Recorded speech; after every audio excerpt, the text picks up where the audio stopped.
Silence is supposed to be peaceful. So why does it feel so uncomfortable? Why do people reach for their phones the second a conversation pauses? Why do we turn on music, podcasts, background noise, anything, just to avoid it?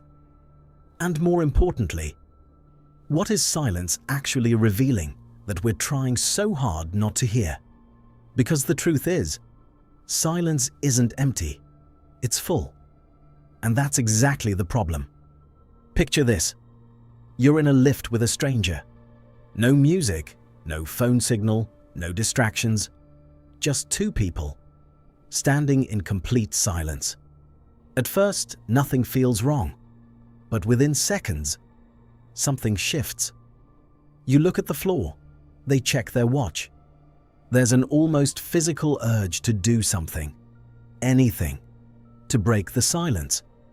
And if it lasts just a little too long, it becomes uncomfortable, not dangerous, not painful, just wrong.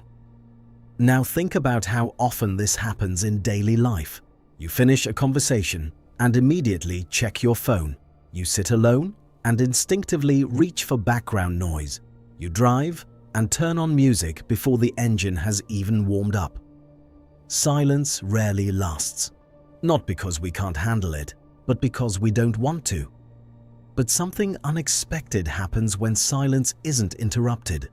It starts to reveal things. In one study, participants were asked to sit alone in a quiet room with nothing to do. No phone, no reading, no music, just their own thoughts. Most people assumed it would be relaxing. But what came next surprised researchers. Many participants found the experience deeply uncomfortable. Some even chose to give themselves mild electric shocks, just to escape the silence. Think about that. Given the choice between doing nothing and experiencing discomfort, some people preferred the discomfort, not because they enjoyed it, but because it gave them something to focus on. Because silence doesn't just remove noise, it removes distraction. And when distraction disappears, something else takes its place. Your thoughts, unfiltered, uninterrupted, and often uninvited. At an individual level, this comes down to how the brain handles uncertainty. Silence creates a kind of mental vacuum, and the brain doesn't like vacuums. It constantly predicts, evaluates, and searches for meaning. When there's no external input, it turns inward, and that's where things get complicated.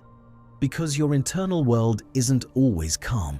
It's full of unfinished thoughts, worries, memories, things you've been avoiding without even realizing it. This is closely linked to something psychologists call uncertainty avoidance. The brain prefers clarity, even if that clarity isn't pleasant. Noise, conversation, scrolling. These give the brain structure. Silence removes that structure, and suddenly, there's nothing guiding your attention, except whatever happens to surface, which is why silence often feels uncomfortable, not because of what it is, but because of what it allows. But this discomfort isn't just internal, it's also social. Silence between people carries meaning. In conversations, pauses aren't neutral, they're interpreted. A pause might feel like awkwardness, disinterest, judgment, even if none of those are true. This is where social conditioning comes in. From a young age, we learn that smooth conversation equals social success. No gaps, no hesitation, no silence, and over time, this becomes automatic. We fill pauses, we over-explain, we laugh when nothing's funny just to keep things moving. Because silence feels like failure. But here's the interesting part. That feeling isn't universal. In some cultures, silence is comfortable, even respected. It signals thoughtfulness, presence, control, which means the discomfort we feel isn't purely natural. It's learned, reinforced, over and over through social interaction, now layer in technology. And the effect becomes amplified. Because for the first time in human history, silence is optional. There's always something available to fill it. Music, videos, notifications, endless scrolling. And these aren't neutral distractions. They're designed to capture attention, to keep you engaged, to prevent disengagement at all costs.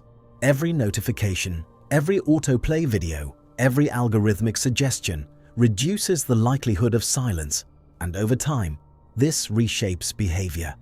Moments that used to be quiet, waiting in line, sitting alone, walking somewhere, are now filled automatically, not consciously, but habitually. And here's where it becomes subtle. The less silence you experience, the less comfortable it becomes. Because your baseline shifts, your brain adapts to constant stimulation, and anything below that level starts to feel empty. But it's not empty, it's just unfamiliar. This creates a feedback loop. Silence feels uncomfortable, so you avoid it. Avoiding it reduces your tolerance, which makes it feel even more uncomfortable next time. So you avoid it even faster, and over time, silence becomes something you don't just dislike, but something you instinctively escape, without thinking. And that's the key point. Most people don't consciously choose to avoid silence. They just do. The phone comes out. The music turns on. The background noise starts. Automatically, because the behavior has been reinforced thousands of times. Not because silence is harmful, but because it interrupts the system we've built around constant input. So what does this actually say about human behavior? It reveals something simple but uncomfortable. We're not just reacting to the world around us. We're constantly managing our internal state, and silence removes the tools we use to do that. It strips away distraction, social cues, external structure, and leaves you with something much harder to control, your own mind. Which means the discomfort of silence isn't really about silence at all. It's about exposure. Exposure to thoughts you didn't choose, feelings you haven't processed, questions you haven't answered. And in a world designed to keep you occupied, that kind of exposure is rare. Now think about your own daily life. How often are you truly in silence, with no input, no distraction, no escape, not waiting for something, not preparing for something, just present? For most people, it's almost never. And when it does happen, it feels uncomfortable almost immediately. So the instinct kicks in, fill the space. But here's the interesting shift. Some people have started doing the opposite. They deliberately create silence. No phone, no music, no noise. Not because it feels good at first, but because of what happens after. Because if you stay in silence long enough, something changes. The discomfort fades, the noise in your head settles, and what's left is something most people rarely experience anymore.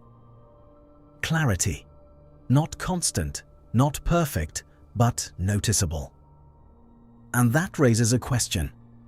If silence feels uncomfortable, but also reveals clarity, what are we losing by avoiding it completely? Silence isn't empty.